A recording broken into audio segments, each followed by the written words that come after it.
This is our fourth and last segment for this episode. So, I'm going to have fun with this. Let me address the haters straight out. Tesla not only increased sales in the last quarter ended, they made a profit. Wait for it, again. Let me explain what that means. Now, first of all, I don't usually talk about profit and loss for automakers, although I have an accounting background. Shocker. It's not a big deal. But we've been following Tesla for years, and I had to admit, I was one of the doubters when they brought the Model 3 to market, because up to that time, over their previous 14 years, Tesla had not made combined more than 100,000 cars. And they were talking ramping up to 500,000 cars a year. And we're like, yeah, okay, yeah, right. Okay, Tesla, we're all in. Yay. And then we kind of scoffed as Tesla went through, as they called it, manufacturing hell with Model 3. And they kept struggling. We're like, yeah, kind of told you would. But you know what? Not only did Tesla prevail, they opened a plant in Shanghai. They have a plant under construction in Berlin. They're getting ready to build their Cybertruck plant in Texas. And guess what? They're selling cars. And more importantly, and this is an electric vehicle maker, people, not a traditional automaker going into EV sales. This is from the ground up electric vehicle manufacturer. Tesla's making money. Now, how much money did you say? Oh, I'm glad you asked me that question. Let me just break this down for you because I want to read this so we're clear. This is first quarter of 2021. Tesla said revenue in the first quarter jumped 74% from the same period a year earlier in 2020 to $10.4 billion with a B. Does that sound like a company in trouble to you, Chase? Not right now. The company generated a $438 million net profit, up from just $16 million last year.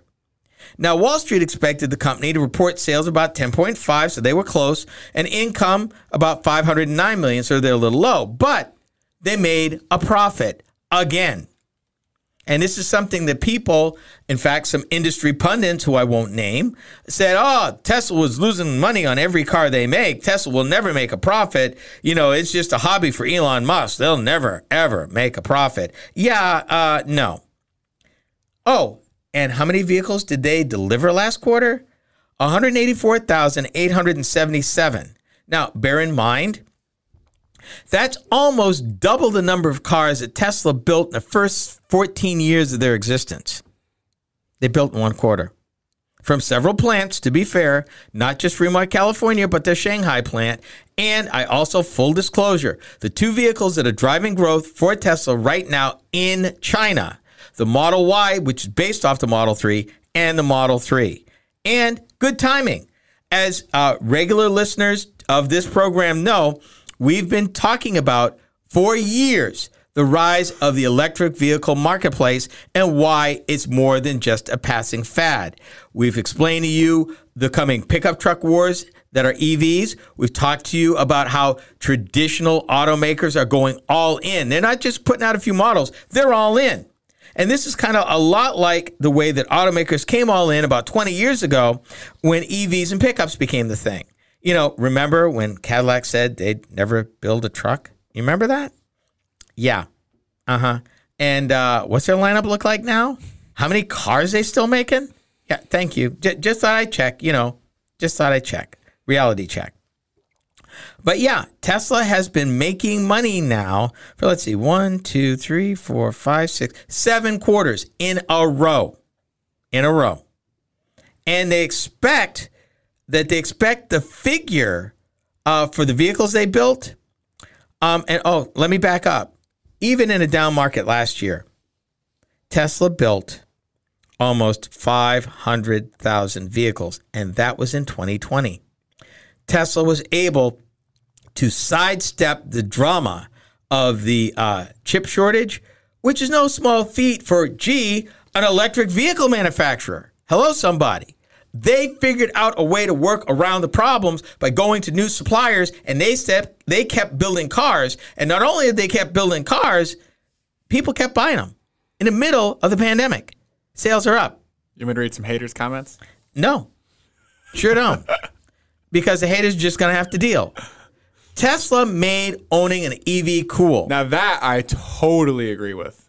Issues aside with Elon Musk and stuff, and I wouldn't consider myself Tesla hater. That I think a lot of people really underestimate. Even if EVs aren't totally the answer way on down the line. For now at this moment, he absolutely has made EVs cool. There's no one else. Because Elon Musk being the voice in the wilderness, he was the one that struggled and made them cool. And the rest of the industry coming behind him, from Rivian and Bollinger, GM, Ford, everybody who's building an EV or planning to build an EV now owes him a world of gratitude. Of course, this article I'm reading, this other one, said, despite stiffening competition from GM and NIO, it's like they're way behind still, though. They're not, they're just starting to finally move in that direction. But, like, what GM EV could I even buy right now? I don't think. Chevy Bolt. Chevy Bolt. That's been around a little while, right? Cadillac, what is it? Lyrique? So it just came out, which is an EV. I haven't even heard of those. Yeah, well, I know Tesla. It literally just came out. Understand this. Last year, 70% of all EVs sold in the United States of America were Teslas. I want to say that again for the haters because y'all need to hear me. 70% of all EVs sold in the United States of America were Teslas. Let that sink in. And you know what? Even if Tesla rolled back to 35% of the market, which Elon Musk would love because the more people come in, it's good for the industry. It's good for everybody. He will always have his niche. Toyota didn't worry about coming into the marketplace. Folks did it. And bear this in mind. In 1989, Toyota started Lexus. Nissan started Infiniti. Everybody scoffed that you'd never catch the Germans because the Germans knew how to build a expensive luxury car. Nobody would ever buy a Japanese designed, made, built, manufactured luxury car. Wrong. May I remind you of the relentless pursuit of perfection.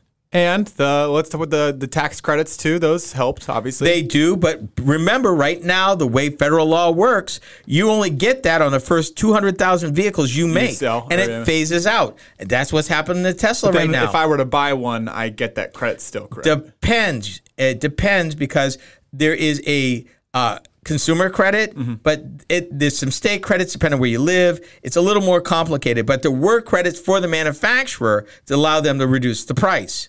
Okay. All I'm saying is that, guess what? Tesla, because, Tesla. And I'm just putting it out there. As this industry grows, no matter what happens, Tesla's always going to be ahead because they, like Apple, a lot of their systems are proprietary. Yeah. They're not buying off the shelf. So it allows them to move quickly when stuff like this happens relative to semiconductors. And that brings this episode to an end. Be sure to join.